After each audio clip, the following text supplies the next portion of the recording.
The past week, we've had the last set of USDA reports to work with. Last Thursday, the USDA released production, destocks, and winter wheat acres.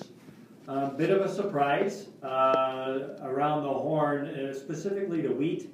We're not feeding as much wheat as we figured, so the old crop wheat carryout went up to the point where it went up about 40 million bushels, so the U.S. carryout is just over 1.8 billion bushels, which is more than half of a crop.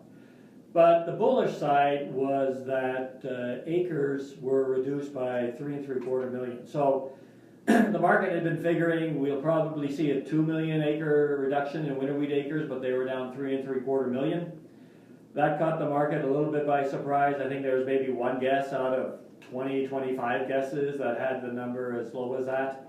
That brought in some short coverage, certainly from the speculative community, certainly in Kansas City and to some degree in Chicago.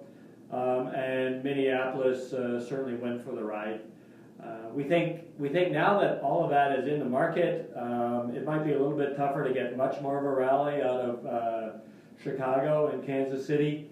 Minneapolis is still going to do its thing, but we do believe that it's also getting to the top end of its range, and so we'll probably be looking to hedge up certainly the balance of our old crop CPS.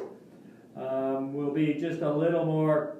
We'll let Minneapolis run a little bit more on the old crop red spring, and in around these levels, if we get another 10 or 15 cents, certainly in Kansas City, we'll look to start hedging up our new crop program with regards to CPS.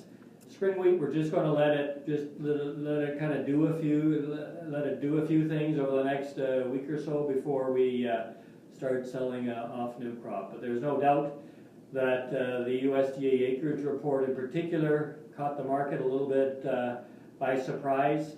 Going forward, we're not going to get much from the USDA. We're probably not going to see anything of real interest until we get the March 31st spring wheat acres.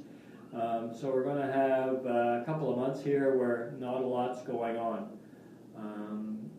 Otherwise, like I said, I think we're getting to the top end of the trading range in the near term. So we'll look to put a few more hedges on as we move forward.